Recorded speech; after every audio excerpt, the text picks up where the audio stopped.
since we're knee deep in Dubai bars. Good luck.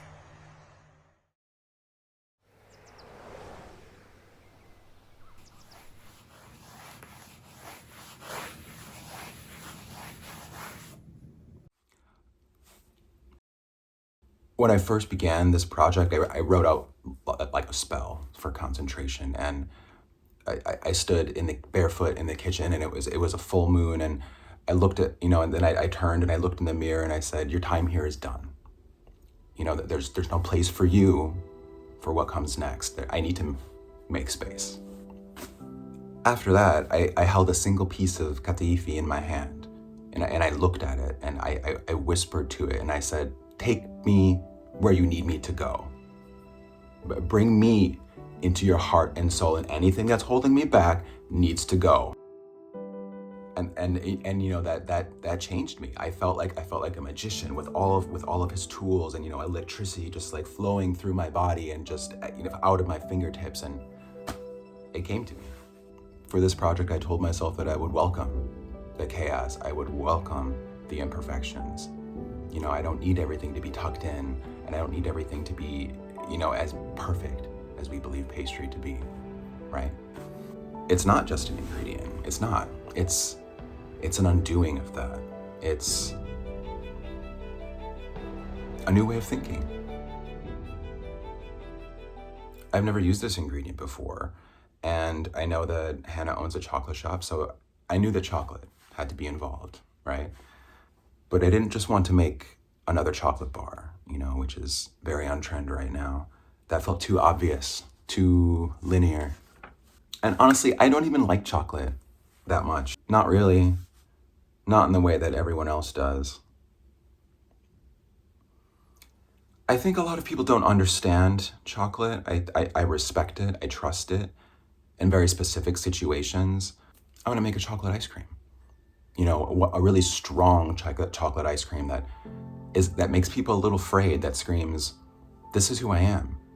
I wanted it to tell a story. I wanted it to be a little heartbreaking. I wanted it to be a little surprising. I wanted it to be something that melts your heart, but also warms it.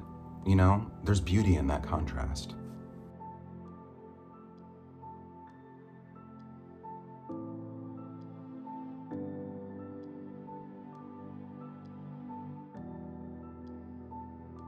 Then there's the contrast, the crunch, the stretch, the silk elements that I want to incorporate. So that's where the soft caramel comes from.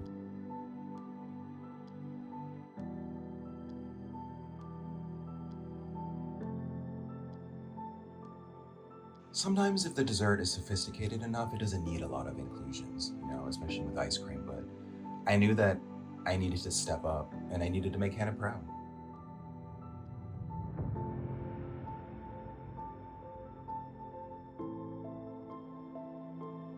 I knew I needed to have some sort of textural inclusion in this dessert, so I thought I would make something that was chewy and crispy, and I would use my aged vanilla that I've had for I don't even know how many years, over a decade, and use that for that chewy element, and that's how you really come up with genius sometimes, is just through the alchemization of ingredients and just a thought.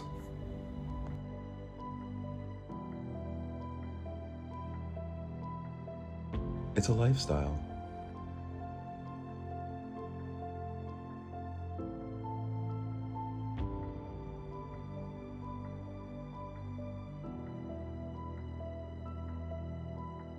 It's one of my most favorite things, watching ice cream change from something loose, a loose base, into something solid and firm.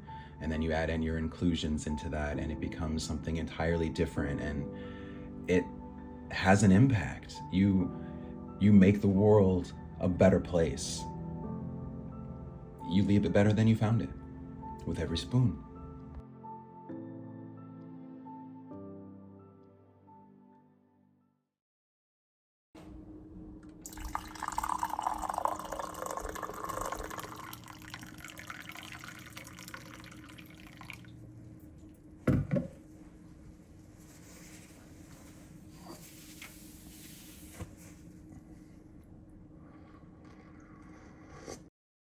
When someone takes a bite, I want them to immediately ask themselves, why would someone do this? But then, a few moments later, go in for another bite.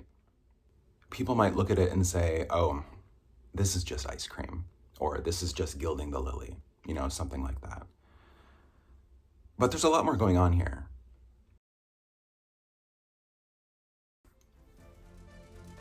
The final dessert may seem simple, but in practice, it's very emotionally layered. It's texturally contemplative. A borderline academic, really. Correct? Yes.